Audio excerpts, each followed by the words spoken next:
Good morning. I hope this finds all of you well. Hopefully, we'll be able to have Sunday school in church next week. Today, we're going to be talking about you having a friend request. I want you to imagine if Jesus were living on earth today. Would he have a Facebook account? How would you react if you received a friend request from Jesus? Social media is here to stay. When you see Grandpa or Uncle Bob on Facebook, you know social media has established itself as part of our society. Even news and weather channels have some kind of social media available for people, whether it's Twitter, Facebook, Instagram, or Snapchat. Let's talk about friendship on social media a little bit. How many friends do you have on Facebook or any of these other social media outlets? When I get a friend request from someone, the person who sent the request could fall into one of these next four categories. The first category is must have. These people are the people that you already know, close friends, people who, when you open your account, were the first ones that you looked for. You didn't even have to think about sending a request to them. It was just natural, automatic. The second category, oh, cool. This group of people are those people that maybe you met somewhere and liked, but never had a chance to know them better.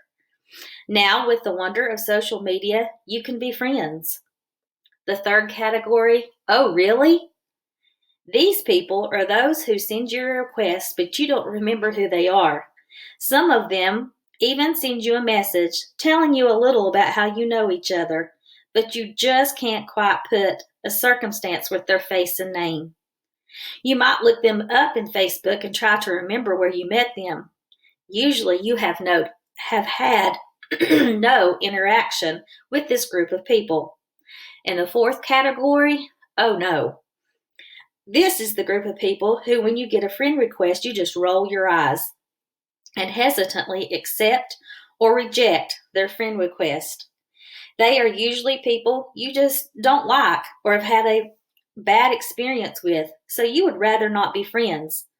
This category also includes those people who update their status every 2 minutes, who play lots of games that take over your news feed, or who send many links to several people all day long. Now, I want us to imagine Jesus living on earth today. Do you think that he would have a Facebook account? He probably would. And I want you to think about when you go on Facebook and how you fill out the profile of where you go to school, what are your likes, where do you live? I want you to think about what Jesus's profile would look like. Here's some ideas. Work, CEO of the universe. Hometown, heaven.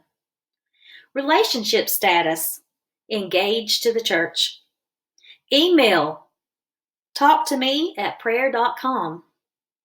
Religious views, me. Political views, monarchy, where I am the king.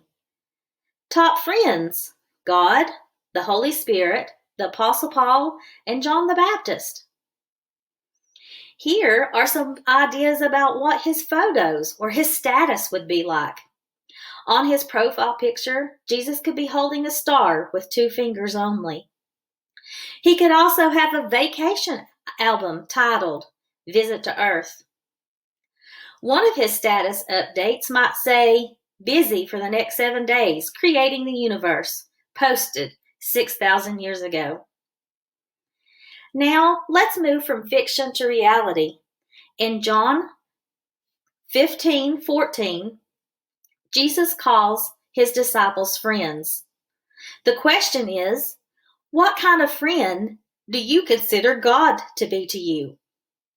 Some people consider God a must-have type of friend. They realize there's more to this life than what we see with our own eyes. They realize he laid down his life for us so that we could have a relationship with him. And they take advantage of this opportunity by seeking him often. and recognize Him in their lives. Some other people consider God as, oh, cool type of friend. They usually go to church once a week. They like the concept of God, but they don't really know Him. They like to say that they are friends with God, but they don't act like it. Their friendship with God is more a status than an actuality. There are lots of people in this category. The third group of people consider God as an, oh, really type of friend. They don't quite remember ever meeting God. Some of them actually met Him maybe when they were younger, but now that experience feels more like a blur. Some of them have heard of God on TV, have seen the ads on the highways, or maybe even enjoyed the clever signs on the church down the road. But they just know the whole God thing is not for them. Some of them, throughout their lifetime, may try to connect with God somehow, but something goes wrong. They more than likely will quit and live their lives like God never existed. They might even say that they believe in God, just not on the church. They will more than likely never enjoy actually having a relationship with God.